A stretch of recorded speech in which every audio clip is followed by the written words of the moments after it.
শিক্ষা বিভাগটোৰ যি যুগ যি কেলেংকাৰী যি ভ্ৰষ্টাচাৰ যি লখিমপুৰ শিক্ষা বিভাগৰ অমনোযোগিতা যি কাণ্ডজ্ঞানহীনতা যি অদূৰদৰ্শিতা তাতেই প্ৰতিফলিত হয়।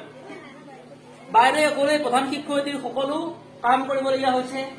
5টাকৈ শ্ৰেণী আছে, 5টাকৈ শ্ৰেণী পঢ়ুৱাবলগীয়া হৈছে, 6টা শ্ৰেণী। 86 জন ছাত্ৰ ছাত্ৰীক বাইদেউ অকলে পঢ়ুৱাব পৰাটো সম্ভৱ নেকি? এজন শিক্ষকৰ বিপৰীতে 30 জন শিক্ষকৰ বিপৰীতে মানে ছাত্ৰৰ বিপৰীতে এজন শিক্ষক থাকিব লাগে। অৰ্থাৎ তেনেস্থলত যদি হিচাপ কৰা যায় 3 জন শিক্ষক থাকিব লাগে বৰ্তমান। কিন্তু বাইদেৱে অকলেই মধ্যাহ্ন ভোজনেৰে হিচাপ ৰাখিবনে? নে আজিকালি ইফালে চব মোবাইলত হোৱাটছএপত চব পঠিয়াব লাগে, কণ্টেক্টৰ চব বস্তু পঠিয়াই দিব লাগে। আপোনালোকে জানে বাইদেৱেটো হোৱাটছএপ চলোৱা যুগৰো নহয়, কিমান অসুবিধা ফেচ কৰি পেলাই এই আচলতে দিনটো পাইছেহি।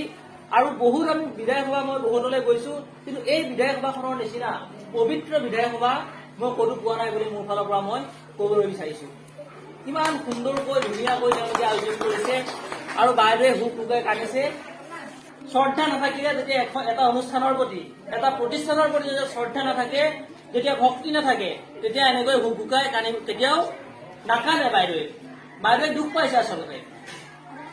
আমি বিভিন্ন সময়ত বাতৰি সংগ্ৰহ কৰিবলৈ যেতিয়া যাওঁ, ভীমপৰালৈ গৈছো, গুণাসুতিলৈ গৈছো, অৰ্থাৎ গ্ৰামাঞ্চললৈ, বিদ্যালয়বিলাকৰ অৱস্থা দেখি অতিকৈ দুখ লাগে। মানে শিক্ষক যায় 11টা বজাত, ল'ৰা ছোৱালী ৰৈ থাকে, 11টা বজাত গৈ আকৌ 12টা বজাত ছুটি দিয়ে, মানে আকৌ দৰমহাকেইটা খাবৰ কাৰণে নাপায়। ছাৰ সকলো আছে, এনেকুৱা শিক্ষকো আছে।